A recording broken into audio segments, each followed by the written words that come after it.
다 같이 일어서셔서 찬양함으로 예배 시작하겠습니다.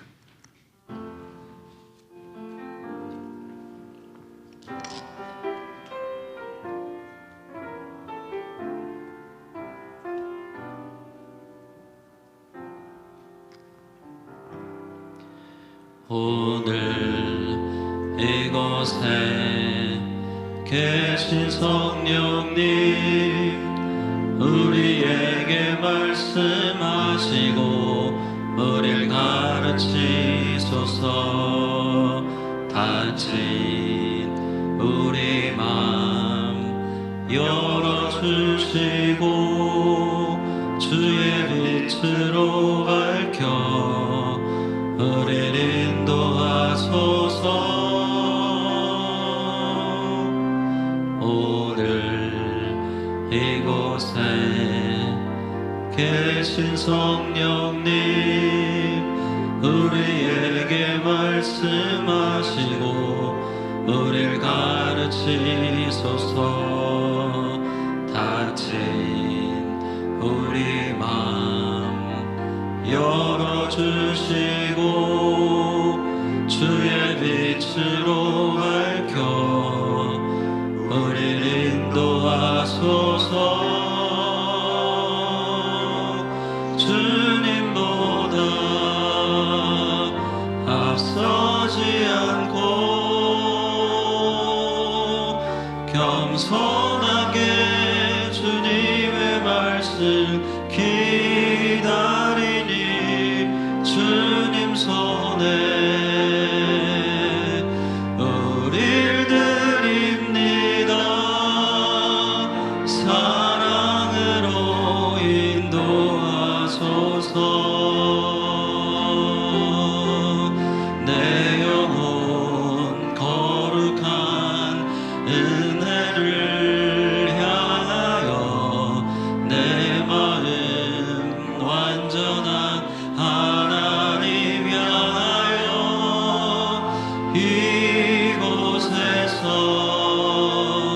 바로 이 시간 하나님을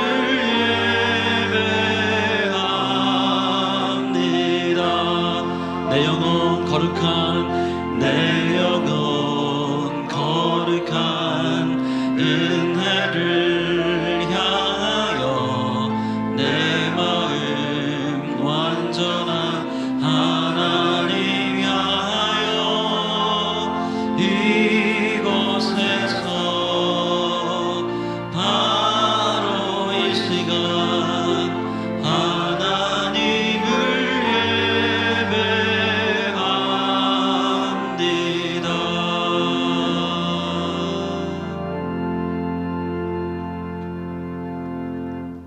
전능하사 천지를 만드신 하나님 아버지를 내가 믿사오며 그 외아들 우리 주 예수 그리스도를 믿사오니 이는 성령으로 잉태하사 동정녀 마리아에게 나시고 본디오 빌라도에게 고난을 받으사 십자가에 못 박혀 죽으시고 장사한 지 사흘 만에 죽은 자 가운데서 다시 살아나시며 하늘에 오르사 전능하신 하나님 우편에 앉아 계시다가 저리로서 산 자와 죽은 자를 심판하러 오시리라. 성령을 믿사오며 거룩한 공회와 성도가 서로 교통하는 것과 죄를 사하여 주시는 것과 몸이 다시 사는 것과 영원히 사는 것을 믿사옵나이다. 아멘.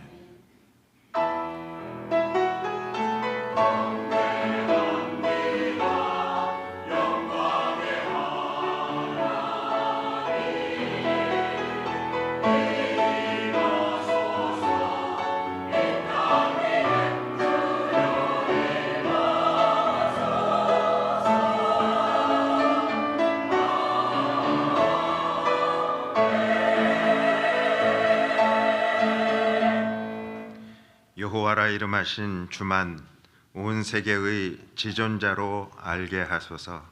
사랑의 아버지 하나님, 저희들이 세상에서의 삶 가운데에는 넘어질 때도 있고 또 절망하여 쓰러질 때도 있지만 여호와라 이름하신 그 주님만이 나의 삶을 다스리시고 또 온 세계를 다스리시는 가장 높은 지존자로 알고 성도들이 함께 주님 앞에 나와 영과 진리로 이 시간 예배를 드립니다.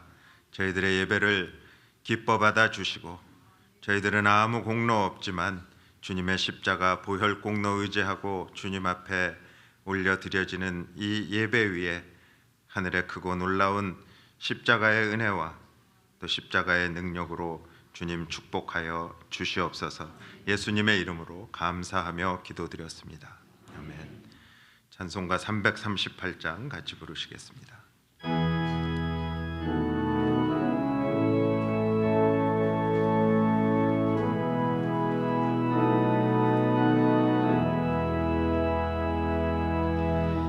내 주를 가까이 하게 함은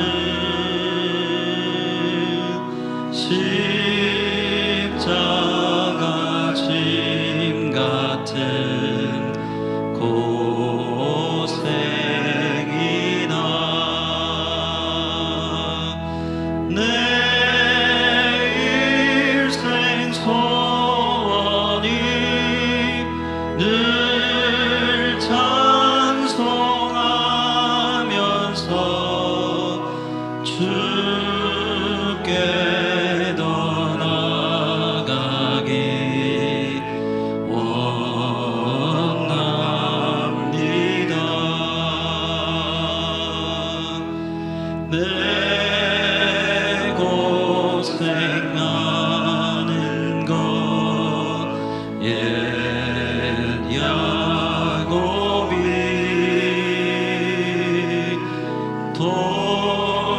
돌베개 베고자 갔습니다.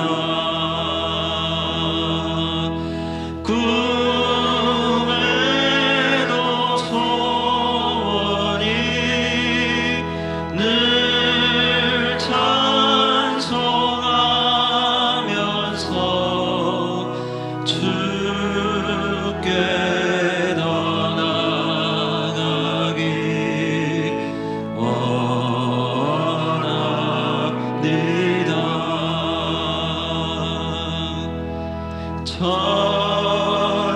천성에 가는 길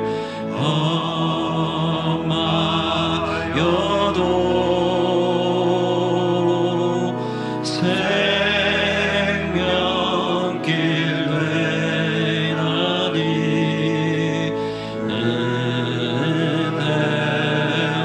은혜로다. 천사 날 부르니 늘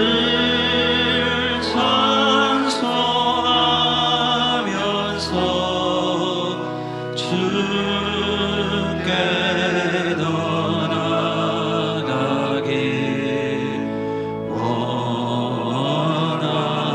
원합니다.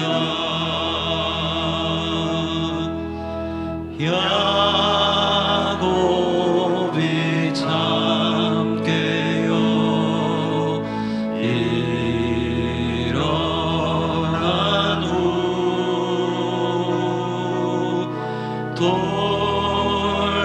돌다들 쌓은 것 본받아서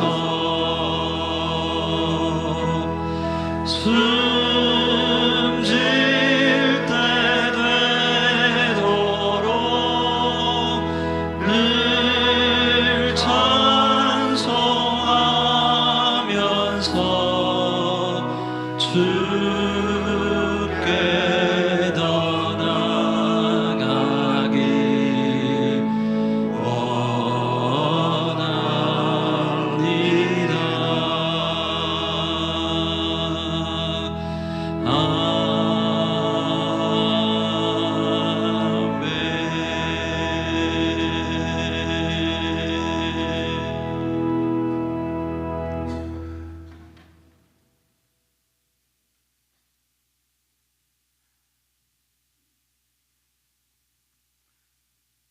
전능하사 말씀으로 온 우주 만물을 창조하시고 거룩하시며 영원하시며 불꽃 같은 눈으로 우리를 바라보시는 정의의 하나님, 은혜와 사랑으로 함께하시는 소망의 주 하나님 아버지께 모든 찬송과 영광과 감사를 올려드립니다.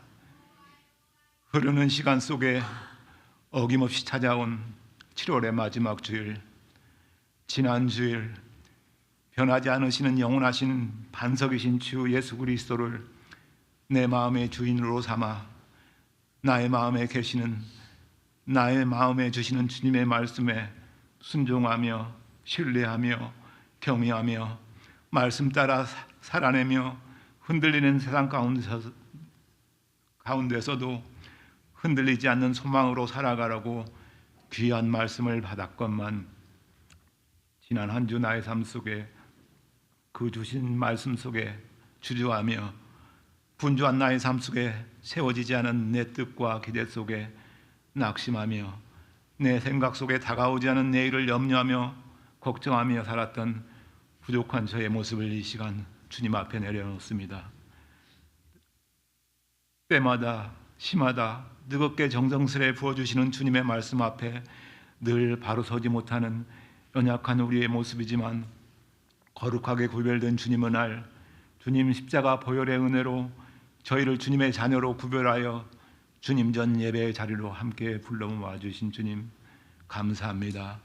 성령님의 인도하심과 진리의 말씀을 의지하여 공의의 하나님을 경외하며 겸손한 마음으로 올려드리는 예배로 성령님 인도하여 주시옵소서. 주님 참 감사를 드립니다. 이 아침 저희 한 사람 한 사람 건강한 몸도 허락하시고 또 마음에 주님을 사랑하는 작은 마음도 허락하시고 엿새 동안의 분주함 속에도 주일날 안식의 시간도 주시고 각 사람에게 귀한 재능도 달란트도 주시고 늘 그저 지나가는 시간 속에 당연히 있어지는 일들 같지만 이 모든 일들 속에 이 아침 허락한 주님께 감사함으로 바라보며 우리의 믿음의 만남 속에서 우리의 믿음의 관계 속에서 서로를 세워주며 낮아지며 연약한 자를 위해 중보하며 위로하며 상처받은 마음과 무너진 관계 속에서는 누가 옳은지 맞는지 나의 생각과 나의 감정보다는 받은 말씀의 지혜로 주신 말씀의 은혜로 먼저 다가가 화해하며 용서를 구하며 주님의 몸된 교회를 은혜로 세워나가는 성숙한 믿음의 자녀들로 세워주시옵소서. 주님 또한 저희 교회에 귀한 믿음의 다음 세대가 있습니다.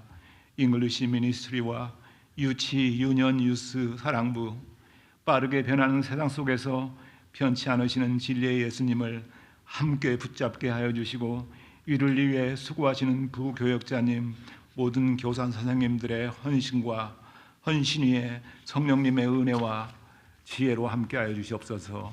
세상 구석구석에서 주님의 증인으로 주님의 은혜의 복음을 전파하시는 선교사님들의 모든 사역 위에 성령님들 함께하여 주셔서 모든 시련 속에서도 환난 속에서도 눈동자와 같이 지켜주시고 저희 교회 단교 선교로 파라구아이와 도미니카에 뿌려진 말씀과 사랑의 씨앗들이 기르시고 가꾸시는 선교사님의 정성 속에 열매 맺게 하시는 주님의 은혜가 풍성히 임하게 하여 주시옵소서. 주님 교회 안에 연약한 성도님들을 위해 간구의 기도를 올려드립니다. 8월 초 수술을 기다리는 집사님 참 잘 준비되어 건강하게 수술을 받게 하여 주시고 한국에서 수술 후 회복을 기다리시는 집사님과 또 우리 권사님, 두영균 집사님, 사모님 늘 함께하여 주시고 연로하신 성도님들의 건강도 사랑부와 어린 자녀들의 연약함도 지켜주시옵소서. 삶의 여정 속에 닫혀지고 막혀진 상황 속에 계시는 성도님들 낭망치 않게 세워주시고 전보다 더 넓은 길, 밝은 길로 열어주시옵시고 가족들의 영혼 구원과 믿지 않은 주의 영혼들을 위해 수고하며 기도하는 중보의 기도도 들어주시옵소서.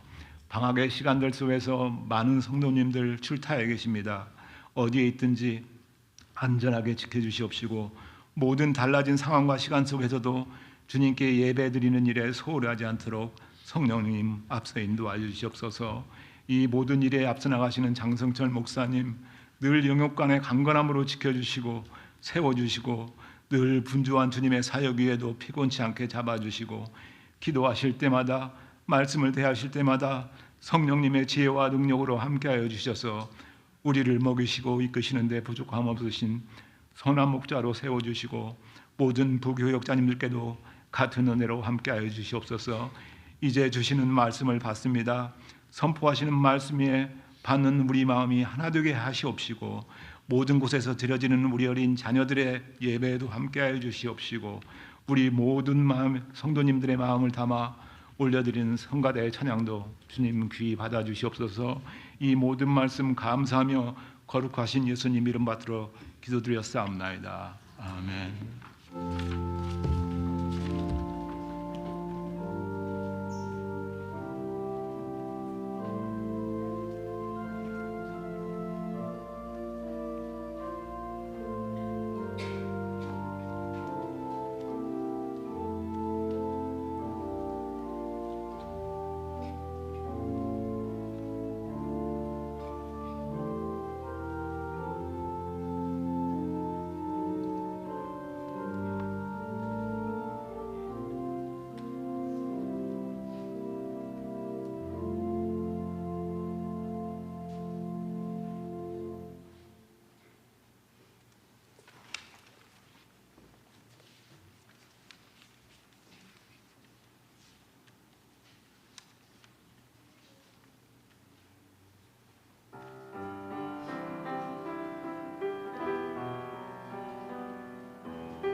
다 같이 일어서셔서 하나님의 말씀 받도록 하겠습니다. 함께 보실 하나님의 말씀은 신약성경 고린도후서 12장 7절부터 10절까지 말씀 한 절씩 교독하시겠습니다. 신약성경 300면에 있습니다. 7절 제가 먼저 봅니다. 여러 계시를 받은 것이 지극히 크므로 너무 자만하지 않게 하시려고 내 육체의 가시 곧 사탄의 사자를 주셨으니 이는 나를 쳐서 너무 자만하지 않게 하려 하심이라.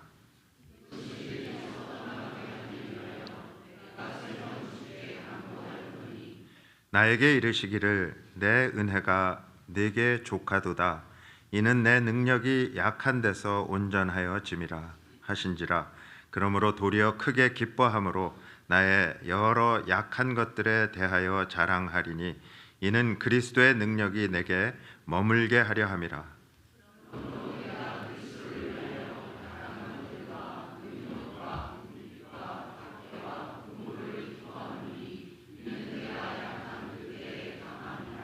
아멘. 자리에 앉아 주시기 바랍니다. 옆에 있는 분들하고 한번 인사해 주세요. 간밤에 평안하셨죠? 하고 한번 인사해 주세요.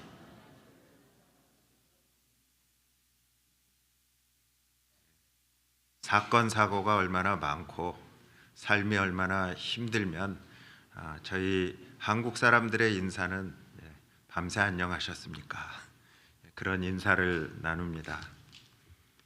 이런 인사를 보면 고통은 우리의 삶에 피할 수 없는 현실이라는 것을 깨닫습니다.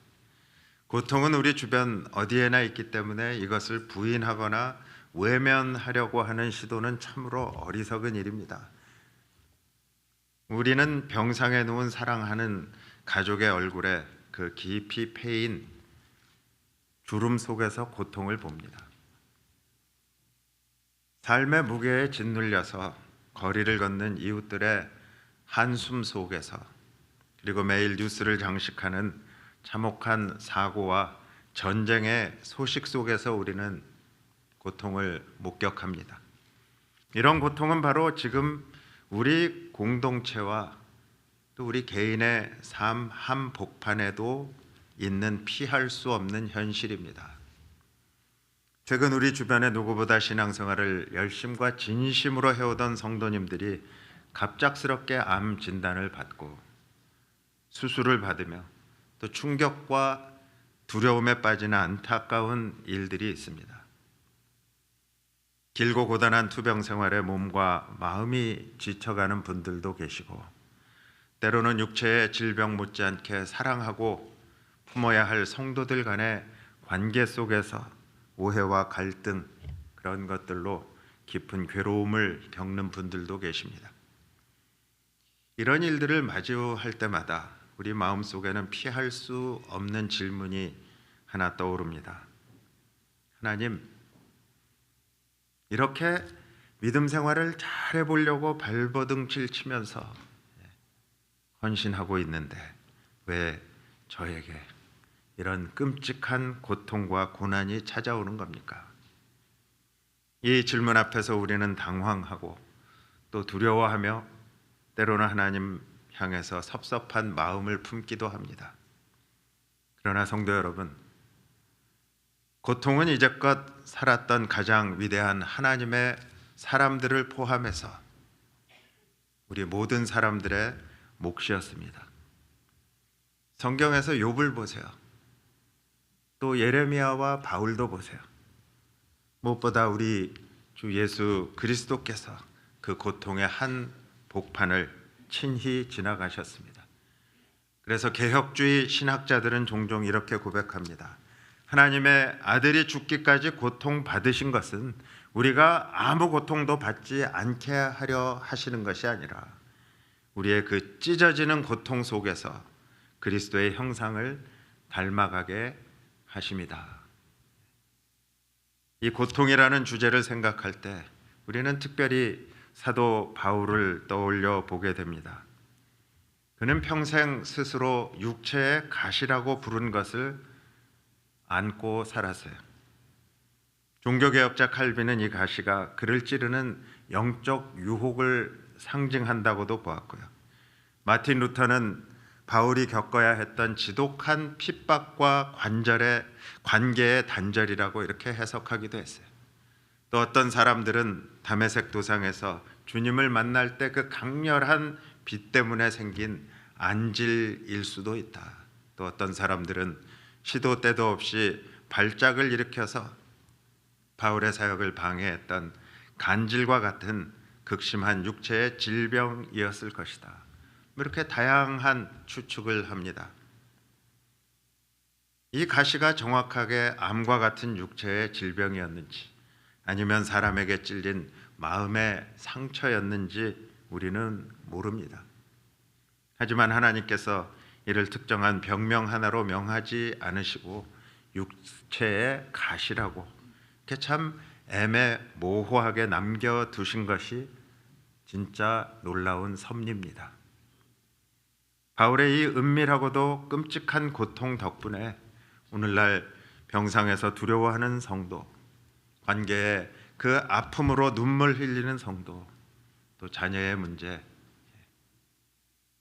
사업의 실패 같은 그러한 각자의 무거운 가시를 안고 살아가는 우리 모두가 만약에 어떤 특정한 병 하나로 했으면 그 병을 가지고 있는 사람만 위로를 받았을 텐데 우리 모두가 깊은 위로를 얻고 이 고난을 뛰어넘는 법을 배울 수 있기 때문입니다.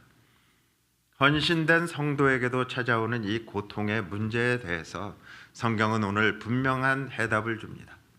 본문을 통해서 세 가지를 우리가 함께 나누어 살펴보면서 상한 마음을 위로하시고 육체를 회복시키시는 하나님의 음성을 함께 듣고자 합니다. 먼저 고통에는요, 하나님의 선하신 섭리라는 신비가 있습니다. 바울은 7절에서 이렇게 고백합니다. 여러 계시를 받은 것이 지극히 크므로, 여러분, 하나님이 직접 나타나서 알려주시고 깨닫게 하시고 계시를 주시니까 얼마나 바울이 우쭐했겠어요? 영적으로 얼마나 하나님이 나에게 이런 걸 주시는구나. 그것이 지극히 크므로 너무 자만하지 않게 하시려고 내 육체에 가시를 주셨다. 근데 그 가시를 사탄의 사자라고 불러요. 그저 가벼운 이렇게 나뭇가시에 찔리는 그 정도의 가시가 아니라는 힌트예요. 사탄의 사자다. 그리고 이는 나를 쳐서 너무 자만하지 않게 하려 하십니다. 하나님이 왜 하필 나에게, 왜 우리 가정에 이런 고통을 허락하셨을까? 바울이 안고 살았던 가시 역시 쉽게 이해할 수 없는 미스테리입니다. 신비입니다. 개혁주의 신학은 이 신비 앞에서 성경이 말하는 핵심 단어 하나를 제시합니다. 바로 하나님의 섭리, providence, 하나님의 섭리라는 거예요. 그 섭리라는 것은 하나님께서 세상과 우리 삶의 모든 순간을 그분의 선하신 뜻대로 다스리시고 이끌어 가신다는 사실이에요. 교리 공부하고 신학 공부할 때 목사님 다 들어서 압니다. 하지만 고난에 우리가 한복판에 있을 때 이 섭리를 믿는 것은 결코 쉽지 않아요. 신학교에서 시험 문제에 답을 쓸 때는 이렇게 정답 딱 적을 수 있어요. 근데 만약에 고통의 한복판에 내가 있다면 이 섭리를 믿는다는 게 그렇게 쉽지 않은 겁니다. 왜냐하면 고통의 신비 뒤에는 우리가 명심해야 하는 두 가지 진리가 숨어 있기 때문에 그래요. 그 진리가 숨어 있기 때문에 미스테리라고 하는 거예요. 먼저 첫째는요, 고통은 우리의 깨어진 현실 속에서 하나님의 지혜로운 손길로 엮어져 갑니다. 바울은 내 육체에 가시를 주셨다고 말해요. 이상하게 들릴지 모르지만요, 그 바울의 고통은 모든 것을 아시는 지혜로우신 하나님의 허용적인 섭리에 그 뿌리를 두고 있어요. 하나님은 우리를 기계적으로 움직이는 로봇으로 만들지 않으셨습니다. 우리가 사랑하고 또 우리가 선택도 하고 또 우리가 도덕적인 결정을 내리면서 하나님과 마음을 나누는 인격적인 존재로 만드셨어요. 이러한 자유의지를 가진 인격적인 존재로서 인간은요, 하나님을 왕좌에 모실 수도 있고 그 자리에서 끌어내릴 수도 있는 선택권을 갖게 됐어요. 그런데 성경은 사탄이 하나님을 왕좌에서 끌어내리기로 선택했다, 이렇게 말씀하고 있어요. 아담 역시 에덴 동산에서 똑같은 반역을 선택했습니다. 이 반역이라고 하는 도덕적인 죄를 통해서 필연적으로 인간에게 고통이 뒤따르게 되었어요. 따라서 고통은 인간의 삶의 일부가 됐다는 거예요. 내가 신앙이 아무리 좋고 내가 도덕적으로 착하게 살아도 이 고통은 우리 인간사의 항상 일부가 되었어요. 하나님께서 이 세상에서 모든 죄를 제거하시고 의가 있는 곳인 새하늘과 새 땅으로 그 하늘을 열어서 우리를 데리고 가시기 전까지는, 그날까지 우리가 이 세상에서 온전히 받아들여야 할 몫이라는 게 바로 이 고통입니다. 이렇게 인간이 하나님을 떠나서 죄를 선택했을 때 이 아름답던 세상의 질병과 아픔, 죽음과 관계의 상처라는 깨어짐이 들어오고 말았어요. 따라서 우리가 겪는 육체의 질병이나 관계의 상처는요, 하나님이 악을 만들어내셨기 때문이 절대로 아닙니다. 우리가 죄로 인해서 깨어진 세상 속에 살아가고 있기 때문에 겪는 아픔입니다. 그러나 정말 놀라운 사실은요, 하나님께서 그 깨어진 세상의 고통마저도 그냥 내버려 두지 않으시고 하나님의 깊은 지혜로 엮어가고 계신다는 사실. 어느 시인이 쓴 아름다운 이야기가 있어요. 어린아이가 배틀 밑에 앉아 있어요. 그리고 할머니가 옷감을 열심히 배틀에서 짜는 모습을 그 아래서 위로 바라보고 있어요. 배틀 밑에서 그 위를 바라보니까 그 아이 눈에는 그저 그 엉켜있는 실타래, 또 칙칙하고 검은 실들, 지저분하게 늘어진 그 노끈들만 보였어요. 그래서 아이가 답답해서 이렇게 소리를 칩니다. 할머니, 왜 그렇게 탄탄하고 예쁜 비단에 어둡고 못생긴 검은 실을 자꾸 집어넣으시는 거예요? 할머니, 옷감을 지금 망치고 있잖아요. 그러니까 할머니가 그저 따뜻하게 미소를 지으면서 이렇게 말씀하세요. 얘야, 불평하지 말고 조금만 기다려 보렴. 배틀이 멈추게 되면 네가 알게 될 거야. 마침내 배틀 소리가 멈췄어요. 할머니가 그 짜여진 옷감을 뒤집어서 아이 앞에 펼쳐 보여줍니다. 그 순간에 아이가 탄성을 질러요.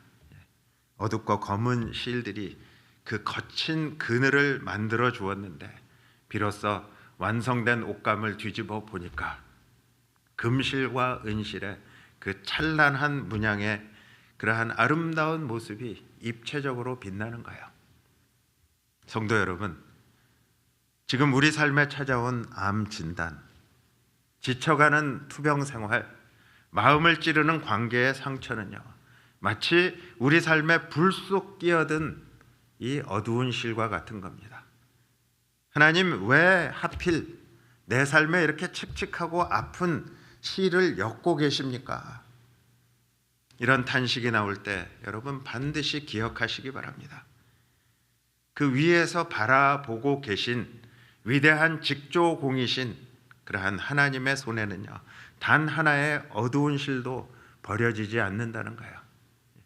하나님은 그 아픈 실까지 사용하셔서 마침내 우리 삶에 그리스도의 형상이라고 하는 영광스러운 걸작을 완성해 가고 계신 거예요. 그게 하나님의 선하신 섭리라는 거예요. 또한 고통은 우리의 연약함을 깨닫게 해서 헛되지 않은 영원한 가치를 바라보게 해줍니다. 그것이 두 번째 숨어있는 진리예요. 고통 때문에 우리가 영원한 가치를 봅니다. 고통이 없으면 세상에 썩어 없어질 세상적인 가치만 바라보고 살 이러한 연약한 우리에게 고통을 주셔서 영원한 가치를 보게 하시는 거예요.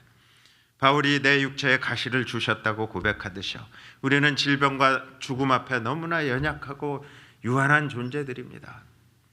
아담의 타락 이후에 인간은 누구나 늙고, 인간은 누구나 병들고, 인간은 누구나 언젠가는 그 죽음을 맞이합니다. 아무리 신앙생활을 열심히 하고 아무리 기도를 많이 해도요, 육신을 입고 있는 동안 우리는 질병이나 삶의 이런 비가 오는 날들로부터 완벽하게 면제되지 않는 거예요. 특히 고국을 떠나서 이 먼 이국 땅에서 피땀 흘려서 가정을 일구어 오신 이민자 성도님들은 누구보다 몸의 연약함과 한계를 깊이 느끼실 거예요. 치열하게 살아가다가 갑자기 찾아온 질병 또 암 소식을 듣게 되면 마치 내 인생 전체가 무너져 내리는 것 같은 그러한 절망을 느끼게 됩니다. 내가 여기까지 어떻게 왔는데, 하나님, 제 고생의 결과가 겨우 이겁니까? 그러나 이 고통스러운 시간에 우리가 꼭 기억해야 할 고백 한 가지가 있습니다. 구소련의 그 혹독한 독재 정권 아래서 신앙을 지키려고 하다가 15년 넘게 감옥에 갇히고 시베리아에 유배를 당했던 게오르기 빈스라는 목사님의 이야기입니다. 아버지는 신앙 때문에 감옥에서 순교하셨어요. 또 68세 된 어머니마저 체포돼서 감옥에서 징역형을 살고 있었어요. 빈스 목사님 자신도 청춘을 감옥에서 보내다가 어느 날 갑자기 국적을 박탈당한 채 옷 한 벌만 입혀져서 낯선 미국 땅으로 쫓겨나듯이 던져집니다. 요즘 우리는 잘 이해할 수 없는 상황이에요. 요즘은 미국으로 가라 그러면 이건 횡재한 거지, 영주권 따기도 힘든데, 근데 그 당시에는 그런 현실이 아니었어요. 언어도 문화도 통하지 않은 채 홀로 남겨진 외로운 이민자처럼 그냥 쫓겨났어요. 당시에 미국의 유명 언론인이 그 목사님을 찾아와서 이렇게 물어봅니다. 목사님, 아버지는 감옥에서 돌아가셨고 어머니는 체포되어 감옥에 계시고 목사님 인생의 가장 찬란한 청춘도 다 감옥에서 다 빼앗겨 버렸습니다. 그리고 이제는 고국에서조차 쫓겨나서 이 외로운 이국 땅에 혼자 계십니다. 도대체 당신이 겪은 그 억울한 고통이 당신의 삶에 무슨 의미가 있는 겁니까? 그때 빈스 목사님은요, 눈물 대신 깊고 담담한 미소를 지으면서 이렇게 대답했다 그래요. 나는 내가 지내온 그 모든 고통의 세월들, 감옥에서 보낸 그 아까운 세월들을 단 1초도 후회하지 않습니다.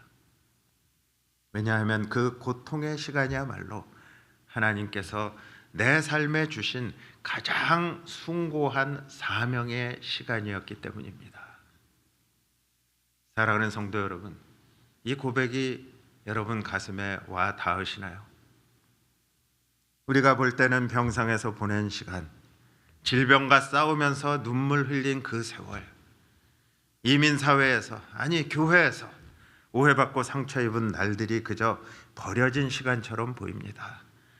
내가 아무것도 못하고 이렇게 누워만 있다니, 내 고생과 헌신이 다 무슨 소용인가, 이런 절망감이 밀려올 수 있어요. 그러나 하나님의 선하신 섭리 안에서는요, 단 한순간도 헛된 시간이 없다는 거예요. 병상에서 하나님을 바라보며 내가 올렸던 그 한 줄기의 눈물의 기도, 내 연약함 때문에 주님을 더 깊이 끌어안았던 그 고통의 날들, 우리 인생에서 가장 빛나고 거룩한 그 은혜의 시간으로 가득가득 채워지고 있는 거예요. 하나님의 섭리 안에서. 이렇게 고통에는 하나님의 선하신 섭리라고 하는 신비가 있어요. 또 두 번째 우리가 함께 생각해 볼 거는요, 고통에는 십자가를 통과하듯 한 극심한 아픔, 또 영적인 전투가 있어요. 고통이 하나님의 선하심과 주권, 또 그 섭리 아래 있다고 해서 지금 우리가 당하는 고난이 아프지 않다는 뜻이 결코 아닙니다. 다 하나님의 뜻이 있을 거야.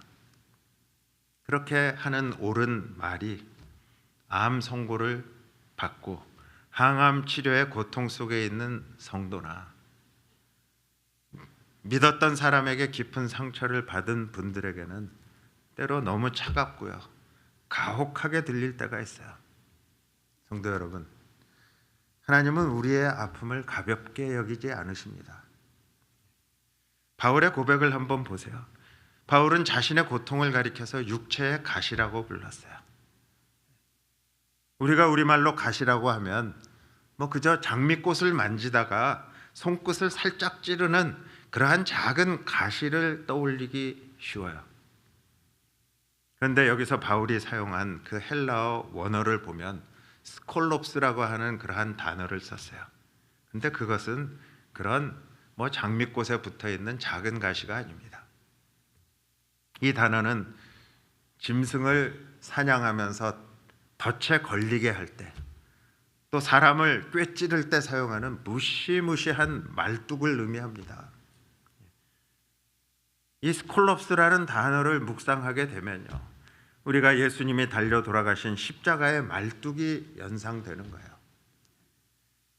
바울의 고통은 손끝이 그저 따끔한 정도가 아니었습니다. 날카롭고 거대한 말뚝이 그의 가슴 한 복판에 박혀서 숨을 쉴 때마다 피가 흐르고요, 살이 찢어지는 듯한 그러한 끔찍한 아픔이었어요. 주님이 십자가에 달리셔서 숨을 쉬려고 가슴을 필 때마다 그 나무에 있는 그러한 거친 나무의 등이 긁혀지는 것과 같은, 그것은 결코 작은 가시가 아니라는 거예요. 우리의 삶을 관통하는 거대한 말뚝과도 같은 극심한 아픔입니다.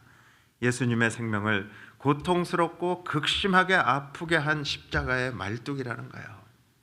그래서 여기서 우리는 고통 속에서 벌어지는 치열한 영적인 전투를 바라볼 수 있기 바랍니다.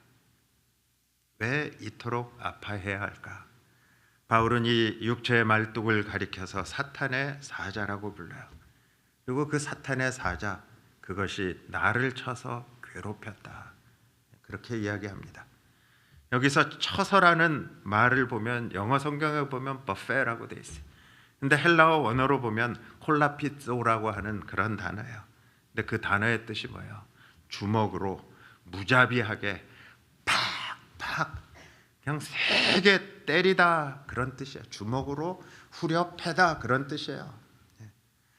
사탄은 이 고통을 통해서 바울을 주먹으로 지금 세게 쳐서 무너뜨리고 하나님을 원망하게 만들려고 하는 거예요. 여기서 우리는 고통의 이면에 숨겨진 무서운 진실을 마주하게 됩니다. 고통 그 자체는 질병이나 사고로, 그런 모습으로 우리에게 찾아옵니다. 그렇지만 사탄은 그 고통을 이용해서 우리의 영혼을 공격합니다. 몸이 무너져 내릴 때, 마음이 갈기갈기 찢어질 때 사탄은 우리 귀에 속삭이는 거야. 네가 그렇게 열심히 기도했는데 결과가 겨우 이거냐? 하나님은 널 버리신 게 분명해. 그러니까 다 포기해라. 사도 바울은 평생 이 마귀와의 처절한 싸움의 삶을 살았어요. 어떻게 알 수 있습니까? 서신서를 보고 사도행전의 바울의 삶을 보면 알 수 있어요. 사도행전 13장 10절에 보니까 구브로에서는 엘루마라는 마술사를 통해서, 또 데살로니가전서 2장 18절에 보니까 데살로니가에서는 교회를 방문하려는 길을 막아서는 그러한 방식으로 사탄이 괴롭혔어요. 고린도전서 15장 32절에 보니까 에베소에서는 사나운 맹수와 같은 핍박이 다가온 거예요. 그래서 바울은 에베소서 6장 12절에 이렇게 선포했어요. 우리의 씨름은 혈과 육을 상대하는 것이 아니다. 하늘에 있는 악한 영들을 상대하는 것이다. 지금 병상에서 혹은 관계의 단절 속에서 여러분 눈물을 흘리고 계십니까? 여러분은 단순히 질병과 싸우는 게 아니에요. 관계의 상처 속에서 심리적으로 내가 싸우고 있는 게 아니에요. 내 믿음을 지켜내느냐, 아니면 하나님을 향한 원망으로 무너져 내리느냐 하는 치열한 영적인 전투를 벌이고 있는 겁니다. 이 처절한 영적 전투 앞에서 바울이 어떻게 했는가? 그것이 우리에게 성경이 주는 해답이에요. 그는 하나님께 엎드렸어요. 그 고통의 말뚝을 뽑아달라고 피를 토하는 심정으로 3번이나 주님께 간구합니다. 그런데 돌아온 하나님의 응답은 어떤 면에서 보면 아주 차가운 거절처럼 보이는 거예요. 가시는 뽑히지 않았어요. 대신에 내 은혜가 내게 족하다 하는 그 말씀이 주어졌어요. 어쩌면 오늘 우리 중에도요, 바울처럼 밤새 눈물로 기도했는데 암덩어리가 사라지지 않고 상황이 여전히 나아지지 않아서 깊은 좌절에 빠진 그러한 분들이 계실지 모르겠어요. 하나님, 왜 제 기도는 안 들어주십니까? 그러나 여러분, 이 장면에서 우리는 겟세마네 동산에서 땀방울이 핏방울이 되도록 3번이나 기도하셨던 예수 그리스도를 보게 됩니다. 바울도 3번 기도했어요. 예수님도 겟세마네 동산에서 십자가 죽음을 앞두시고 3번 기도하셨어요. 아버지, 할 수만 있으시거든 이 잔을 내게서 지나가게 해주세요. 3번이나 하나님께 간구하며 우리 주님이 기도하셨는데 그 잔은 지나가지 않았어요. 우리 예수님은 살이 찢기시고 피가 쏟아지는 십자가의 고통과 죽음을 온몸으로 통과하셔야만 했어요. 바울이 육체의 말뚝을 안고 살아간다는 것은요, 매일매일 예수님이 걸어가신 그 십자가의 죽음을 통과하는 아픔이었어요. 주님이 지신 십자가와 같이 내 몫에 된 십자가를 지고 가는 것이 성도의 삶이라는 거예요. 그러니까 내 힘, 내 의지, 내 자존심이 철저하게 부서지고 죽어지는 고통이었어요. 근데 고통이 왜 승리냐 패배냐를 가르는 갈림길이 되는 걸까요? 이 극심한 아픔 앞에서 우리가 반항하고 분노하게 되면요, 우리는 영적 전투에서 패해서 절망이라는 것에 그냥 삼켜지고 마는 거예요. 그러나 십자가에서 나를 위해 살을 찢고 피를 흘리신 그 예수님을 꽉 끌어안고 나의 찢어지는 아픔을 주님께 맡길 때 놀라운 일이 일어나는 겁니다. 내 자신이 고통 속에서 죽어지는 그 십자가의 자리가요, 비로소 부활하신 그리스도의 생명과 능력이 내 안에서 온전히 채워지는 기적의 자리가 되기 때문에 고통은 아픕니다. 그러나 십자가를 통과하는 이 거룩한 아픔은요, 결코 우리를 망하게 할 수 없습니다. 우리가 잘 아는 주기철 목사님 한번 떠올려 보세요. 일제강점기 신사참배를 거부하다가 감옥에 갇히신 목사님, 이제는 널빤지 위에 솟아오른 그 뾰족뾰족한 못 위로 맨발로 걸어가야 하는 그 참 끔찍한 고문을 당하셨어요. 그것은 말 그대로 살이 찢어지는 육체의 가시고요, 말뚝이었어요.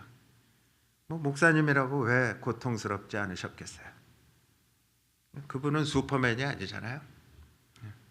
근데 주기철 목사님이 그 기록에 보니까 주님, 이 고통을 피하게 마시고 십자가를 지고 끝까지 이길 힘을 주시옵소서, 이렇게 기도하셨어요. 고통이 반항과 원망으로 이어지면 절망만 남지만요, 이처럼 고통이 기도로 이어질 때 우리는 예수 그리스도의 십자가 고난에 동참하게 되는 거룩한 영광을 체험하는 겁니다. 바울 역시 3번이나 이 가시를 거두어 달라고 간절히 기도했어요. 그런데 가시는 제거되지 않고요, 대신 하늘로부터 상상할 수 없는 위대한 응답이 들려옵니다. 거기에서 우리는 3번째 놀라운 진리를 깨닫게 돼요. 고통에는 복음의 역설이 만들어내는 위대한 승리가 있다는 거예요. 9절과 10절의 말씀이에요. 그러므로 도리어 크게 기뻐함으로 나의 여러 약한 것들에 대하여 자랑하리니 이는 그리스도의 능력이 내게 머물게 하려 함이다. 그러면서 어떻게 결론을 냅니까? 이는 내가 약한 그때에 강함이라. 성도 여러분, 세상의 논리와 십자가의 복음이 가장 정면으로 충돌하면서 위대한 반전을 일으키는 지점이 바로 여기입니다. 바울은 지금 억지로 자기 최면을 걸면서 이런 이야기하는 게 아니에요. 그는 복음이 가진 가장 기가 막힌 역설의 정점에 서 있는 거예요. 세상은 고통을 무조건 피해야 할 저주로 이야기합니다. 또 연약함을 숨겨야 할 수치로 여깁니다. 돈이든 건강이든 힘이 있어야 승리한다고 세상은 우리에게 말합니다. 그러나 복음의 계산법은 완전히 달라요. 하나님은 우리가 가장 밑바닥으로 떨어졌다고 생각하는 그 절망의 자리에서 세상이 감당할 수 없는 영광스러운 승리를 빚어내시는 것이 하나님이라는 거예요. 이 위대한 반전의 승리를 누리기 위해서 우리는 두 가지 꼭 필요한 게 있는데요. 첫 번째는 이 복음의 역사를 살아내는 믿음의 시험이 있어요. 바울은 나는 그리스도를 위하여 약한 것들과 능욕과 궁핍과 박해와 곤고를 기뻐한다, 이렇게 외쳐요. 뭐 미친 사람의 헛소리 같지 않아요? 어떻게 가난하고 병들고 억울하게 욕을 먹는데 그걸 기뻐할 수 있을까? 하지만 십자가의 복음을 진짜로 통과한 사람들에게는요, 이 역설이 실제 삶의 이야기가 됩니다. 고칠 수 없는 무서운 병으로 극심한 고통 속에서 죽어가는 한 여인을 신방해 달라는 부탁을 받은 목사님이 고난 중에 있는 그 사람을 위로하기 위해서 얇은 책자 하나를 들고 병상을 찾아갔어요. 그리고 조심스럽게 그 책을 건넵니다. 그러니까 고통 중에 숨을 헐떡이던 여인이 얼굴에 평안한 미소를 띠며 목사님에게 이렇게 말해요. 목사님, 정말 감사한데요, 저는 이 책 내용 이미 다 알고 있어요. 그러니까 목사님이 놀라서 벌써 읽어보셨어요? 그렇게 물어보니까 이 부인이 이렇게 대답합니다. 아니요, 제가 바로 그 책을 쓴 사람입니다. 이것이 복음의 반전이에요. 죽음의 고통이 그녀를 집어 삼키려고 했지만요, 그녀는 오히려 그 깊은 고통의 한복판에서 다른 사람을 살려내는 그 위로의 두레박을 힘차게 길어 올리고 있었던 거예요. 십자가에서 죽기까지 고난을 받으신 예수님은, 그 예수님을 향한 진짜 믿음을 가진 사람은요, 우리가 아무리 산산조각이 나서 연약해져도 그 연약해진 바로 그 자리를 하나님의 은혜와 능력을 폭발하는 진원지로 바꾸어 놓을 수 있다는 것. 역사를 살아내는 그러한 믿음의 시험이 있고요, 또 고통은 내 연약함을 덮으시는 믿음의 안식이 있다는 거예요. 다시 9절 말씀 봅니다. 그러므로 도리어 크게 기뻐함으로 나의 여러 약한 것들에 대하여 자랑하리니, 그 다음에 뭐라 그래요? 이는 그리스도의 능력이 내게 머물게 하려 함이다. 이 9절의 원어를 깊이 들여다보면 그냥 숨이 멎을 듯한 그러한 극적인 터닝 포인트가 숨어 있어요. 내게 머물게 하려 함이라. 헬라어로 에피스케노입니다. 근데 놀랍게도요, 원어로 보면 요한복음 1장 14절에 말씀이 육신이 되어 우리와 함께 거하신다 하는 그 스케노라는 단어와 똑같은 어원을 가지고 있어요. 뭐예요? 이 단어는 내 위에 장막을 친다라는 뜻이에요. 그러니까 그리스도의 능력이 내게 머물게 한다. 그리스도의 능력이 나를 온전히 덮어서 장막으로 쳐주신다는 거예요. 우리는 흔히 하나님이 내 약점을 수리해서 나를 좀 강하게 만들어 주시길 원합니다. 내 암을 완전히 없애 주시고 가난을 부유함으로 뜯어 고쳐 주셔야 우리는 승리라고 생각합니다. 근데 주님은 말씀하세요. 고쳐주겠다가 아니라 내 은혜가 네게 족하다. 주님의 방식은요, 우리의 연약함을 지워버리는 게 아닙니다. 우리의 그 찢어지고 상처 입은 연약함 위에 그리스도의 그 역동적인 능력의 거대한 텐트로 덮어주신다. 그리스도의 장막으로 덮어주신다는 그런 뜻이에요. 이스라엘 백성들은 광야에서 그 광야를 지나가면서 그리스도의 그 성막, 예수님 함께 하시는, 하늘에 계신 아버지가 함께 하시는 여호와의 장막, 그 장막 안에 거할 수 있는 그 은혜를 체험했어요. 내 약함은 그대로인데 나를 덮고 계신 분이 전능하신 하나님이시기 때문에 내가 강해지는 거예요. 내가 강하다고 버티고 서 있을 때 하나님의 은혜가 머물 곳이 없습니다. 여러분, 서 있으면 은혜가 다 흘러가지 뭐 어디 머물겠어요. 그러나 내가 나의 연약함과 그 가시를 안고 눈물을 흘리면서 주님 앞에 온전히 납작 엎드려질 때 예수 그리스도의 그 역동적인 십자가의 능력의 텐트처럼 그 텐트가, 그리스도의 장막이 나를 포근하고 강력하게 덮어버리시는 거예요. 이것이 개혁주의 신학이 말하고 있는 그리스도와의 연합의 신비입니다. 그리스도와 연합했다는 의미가 뭘까? 나는 약한 그대로 있어요. 나는 죄인 그대로 있는 것 같아요. 예수 믿는다고 하는데 형편없어 보여요. 그런데 그리스도와 연합한 사람의 신비로운 삶은 그리스도의 그 십자가의 능력이, 십자가의 은혜가 나를 온전히 다 덮어주고 계신다. 그리스도와의 연합의 신비가 바로 이거예요. 우리가 이 하나님의 섭리 안에서 발버둥질 치기를 좀 멈추고요, 십자가에 온전히 좀 기대서 믿음의 안식을 할 때 고통은 우리를 짓누르는 그러한 무거운 짐이 아니라 오히려 우리를 날아오르게 하는 동력으로 변환되는 겁니다.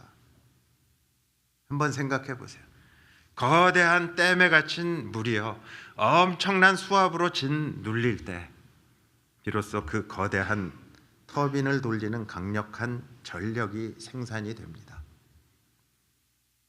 그냥 뜨거운 불이 물을 그냥 보글보글 끓여가지고 옴짝달싹 못할 압력을 만들어낼 때 그 거대한 기차를 움직이는 증기력이 발생하는 거예요. 고난이라는 압박이 거세면 거셀수록 우리가 믿음으로 안식할 때 그것은 상상할 수 없는 고통이 주는 힘으로 폭발하게 되는 겁니다. 이 위대한 승리를 삶으로 증명한 분이 바로 뇌성마비 장애를 안고 태어났어요. 그렇지만 우리가 잘 알고 있는 그 놀라운 찬양 시를 지은 송명희 시인입니다. 그녀의 뇌성마비라는 장애는요, 평생을 괴롭히는 끔찍한 육체의 가시고요, 말뚝이었어요. 숨을 쉴 때마다 고통이 따랐고요, 세상의 눈에는 가장 약하고 불쌍한 그런 인생이었어요. 근데 그녀가 원망 대신에 믿음으로 주님 안에서 안식할 때 그리스도의 능력이 그녀의 그 연약한 육신 위에 텐트처럼 덮여진 거예요. 그리고 그녀의 삐뚤어진 그 입술과 떨리는 손끝을 통해서 수백만의 한국 교회를 울린 위대한 고백이 탄생한 거예요. 여러분 잘 아시는 그 찬양 있잖아요. 나 가진 재물 없으나 나 남이 못 본 것을 보았고 나 남이 듣지 못한 음성 들었네. 그러면서 뭐라고 해요? 공평하신 하나님이 나 남이 없는 것 같게 하셨다.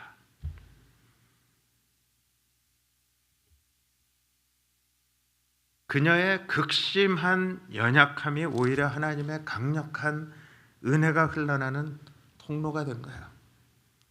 이것이 바로 바울이 내가 약한 그때의 강함이라 하는 그런 고백한 이유가 되는 겁니다. 이 말씀을 정리합니다. 사랑하는 여러분, 고통에는 분명 신비가 있습니다. 뼈를 깎는 아픔도 있습니다. 하지만 하나님께 감사하세요. 그리스도 예수 안에서의 고통의 끝은 언제나 승리이기 때문에 우리 주 예수 그리스도를 바라보세요. 주님은 십자가라고 하는 가장 끔찍한 고통의 말뚝에 매달리셨어요. 그렇지만 그 고통과 죽음을 통해서 우리에게 죄사함과 영원한 생명을 주셨어요. 오늘 여러분을 찌르는 그런 가시가 있습니까?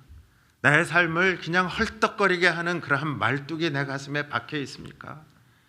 육체의 질병, 자녀의 문제, 관계의 상처, 경제적인 시련이라고 하는 가시가 여러분을 괴롭히고 있습니까? 여러분 원망하지 마세요.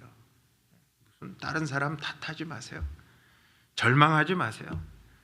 그 가시가 바로 여러분을 교만하지 않게 지켜주는 은혜의 안전장치고요. 그리스도의 거룩한 능력이 여러분의 그 삶을 텐트처럼 온전하게 덮어주는 은혜의 통로가 되는 겁니다. 오늘 십자가 아래로 나가서 주님의 완전하신 주권 앞에 우리가 납작하게 우리 모두 엎드릴 수 있기 바랍니다. 내 은혜가 내게 족하도다. 그렇게 말씀하시는 주님의 음성이 오늘 고난 중에 있는 우리 모두에게 참된 능력과 승리로 임하기를 주님의 이름으로 축복합니다. 우리에게 족한 은혜를 주시는 하나님 아버지, 우리는 우리의 가시에 대해서 주님께 감사드린 적이 없다는 것을 이 시간 깨닫고 주님 앞에 고백합니다. 우리에게 주신 붉은 장미꽃들에 대해서는 수천 번이나 감사를 드렸지만 우리를 찌르는 가시로 인해서는 한 번도 감사하지 못했던 나의 이 모습을 주님 앞에 고백합니다. 우리는 내 십자가를 꾹 참고 견디면 훗날 천국에서 보상을 받을 것이라고 고대하기만 했지, 내게 주어진 이 십자가가 그 자체가 현재의 영광이라는 사실 생각조차 하지 못했던 나의 이 허물 많은 모습 주님 앞에 회개하며 고백합니다. 주님, 이제 우리에게 십자가의 영광을 가르쳐 주시옵소서. 우리에게 주신 가시의 가치를, 진정한 가치를 우리가 깨닫게 하여 주시옵소서. 우리가 고통의 길을 통해서 눈물을 흘리면서 주님께로 가장 높이 올라갔다는 은혜의 사실을 우리가 바라볼 수 있게 주님 역사하여 주시옵소서. 그래서 마침내 우리의 눈물이 하늘의 찬란한 무지개가 되었다는 것을 볼 수 있게 하여 주시옵소서. 이 시간 육신의 연약함 때문에, 상처의 그러한 관계의 상처 때문에 주님께 눈물로 간구하며 기도하고 있는 우리 믿음의 지체들을 위해 함께 기도합니다. 그들의 그 눈물의 기도가 하늘의 찬란한 무지개로 변하게 되는 것을 우리가 바라볼 수 있게 하시고 믿게 하시고, 고통을 넘어서 은혜의 승리를 위해서 십자가의 고통을 먼저 지신 그 주님의 그 십자가를 바라볼 수 있도록 역사하여 주시옵소서. 고통을 넘어서는 은혜의 승리를 위해 친히 십자가의 고통을 먼저 지신 우리 주 예수 그리스도의 이름으로 간절히 기도하옵나이다. 아멘. 찬송가 413장 같이 부르시겠습니다.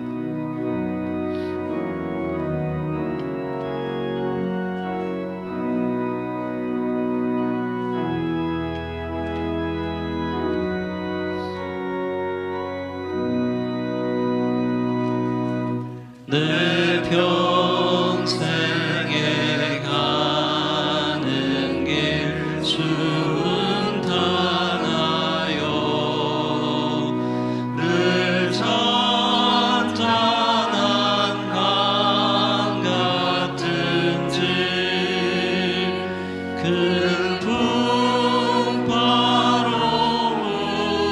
무섭고 어렵든지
끝내 싸워서 이기리라.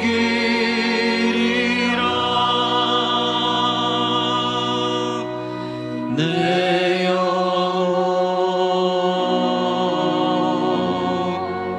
평안해. 내 영혼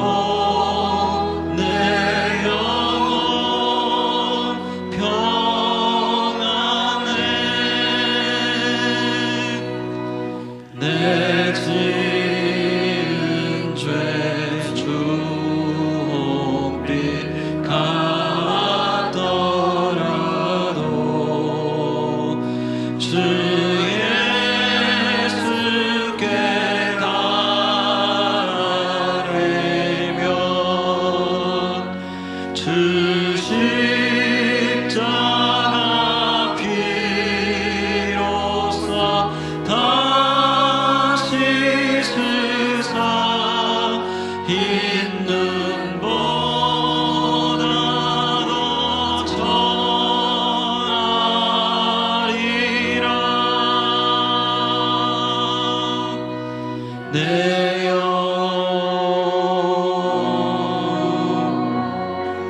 평안해. 내 영혼 평안해. 저공 중에 구름이 일어나며 큰 나팔이 울릴 때에 주 오셔서 세상을 심판해도 나의 영혼을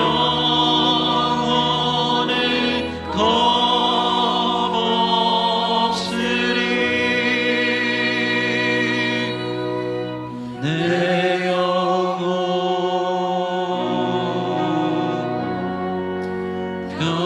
평안해. 내 영혼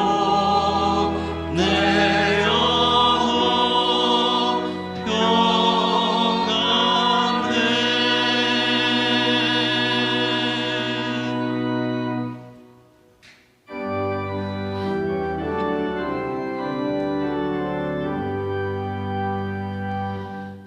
만복의 근원 하나님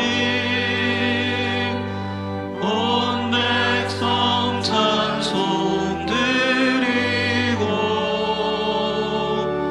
저 천사여 찬송하세. 찬송 성부 성자 성령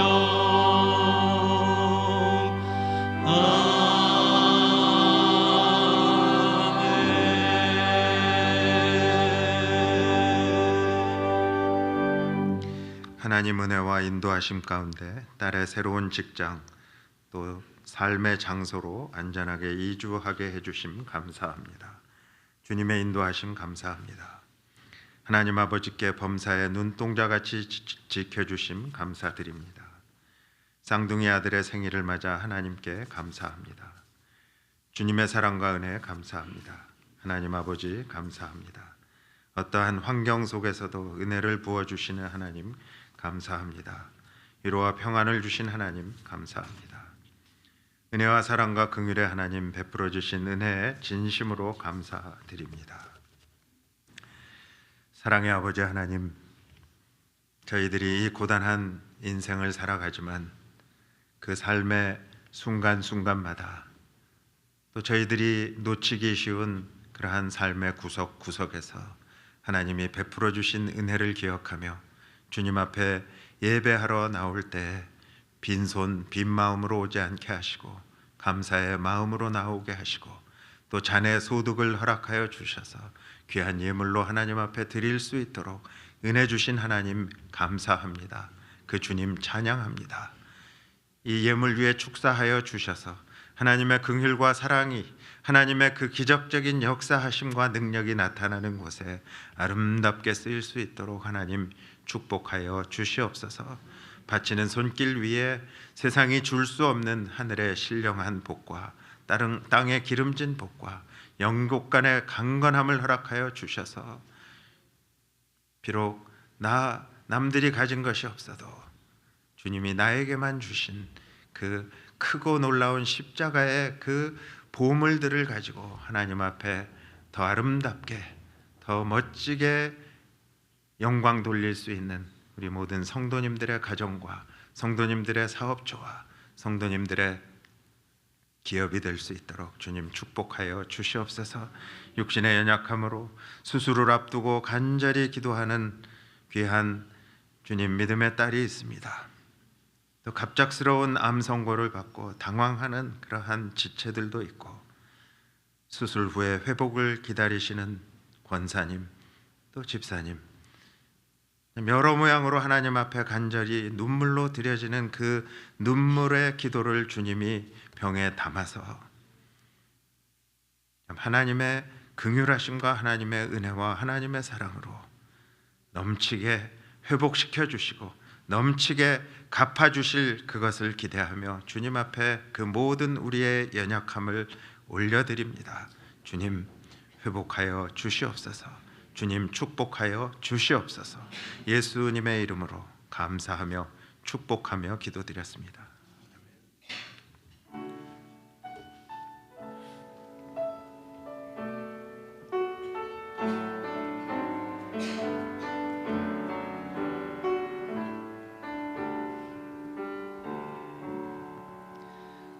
나를 깊은 어둠 속에 홀로 두시는지, 어두운 밤은 왜 그리 길었는지, 나를 고독하게, 나를 낮아지게, 세상 어디도 기댈 곳이 없게 하셨네.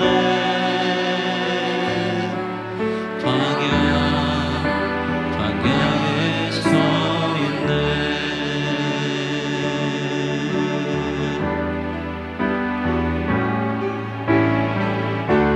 주님만 내 도움이 되시고, 주님만 내 빛이 되시는, 주님만 내 친구 되시는 광야. 주님 손 놓고는 단 하루도 살 수 없는 곳,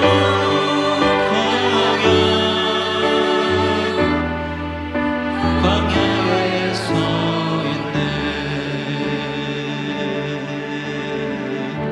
왜 나를 깊은 어둠 속에, 왜 나를 깊은 어둠 속에 홀로 두시는지, 어두운 밤은 왜 그리 길었는지, 나를 고독하게, 나를 낮아지게, 세상 어디도 기댈 곳이 없게 하셨네.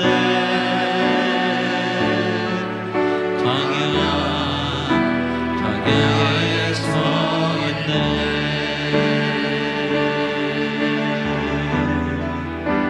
주님만이 내 도움이, 주님만 내 도움이 되시고, 주님만 내 빛이 되시는, 주님만 내 친구 되시는 광야. 주님 손 놓고는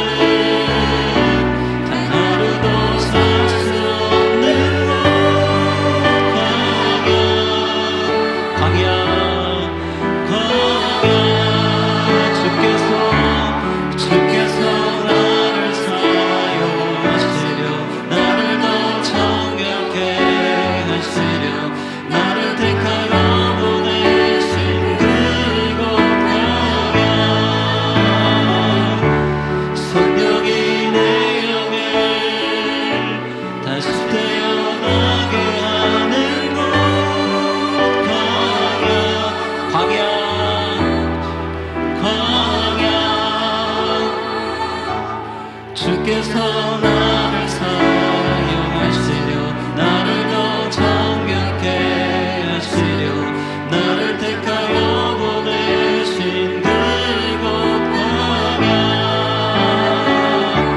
성령이 내 영을 다시 태어나게 하는 곳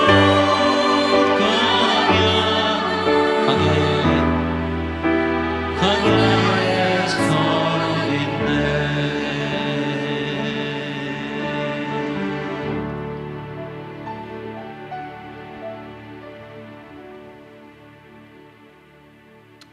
이제는 우리를 광야에 홀로 서 있게 버려두지 않으시고 주님의 그 놀라운 십자가의 능력으로 우리의 연약함을 온전히 덮으시는 우리 주 예수 그리스도의 무한하신 은혜와 아버지 하나님의 크고 놀라우신 극진하신 사랑하심과 성령 하나님의 감동 감화 역사하심이 이제로부터 영원토록 함께 있을지어다. 아멘.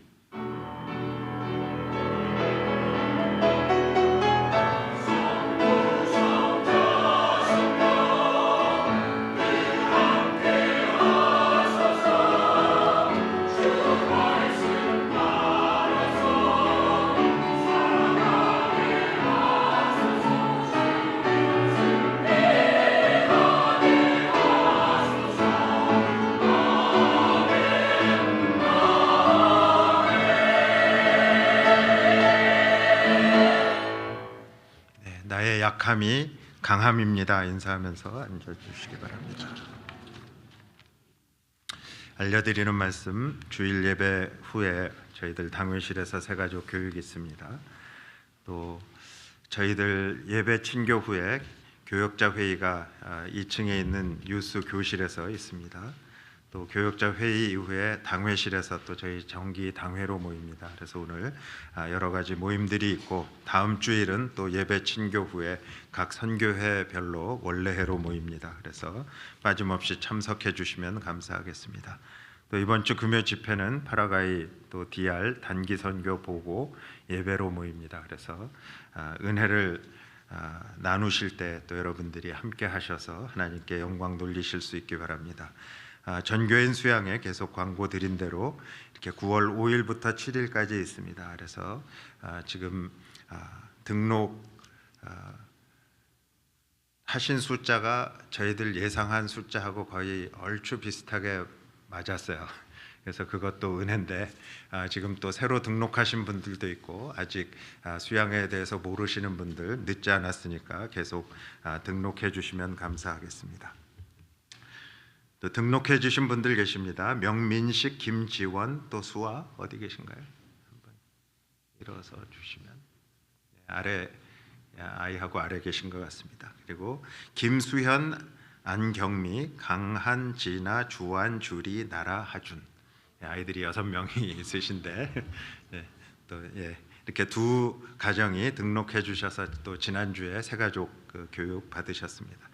8월 헌금 안내위원 참고해 주시고요. 사랑의 식탁 제공해 주신 반미현, 반현진 어머니 생신, 또 강단꽃 봉헌해 주신 반봉현, 식탁 봉사해 주신 육성교회 여러분들께 감사의 박수 드립니다.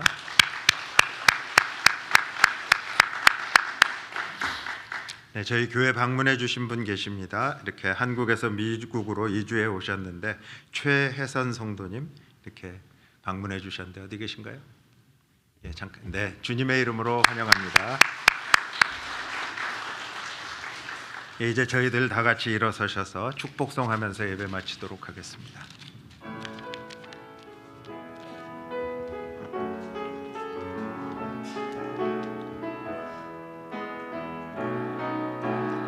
은혜 하나님의 은혜가 당신의 삶에 넘쳐나기를 은혜 하나님의 은혜가 우리의 삶에 가득하기를 축복합니다. 서로 축복하겠습니다.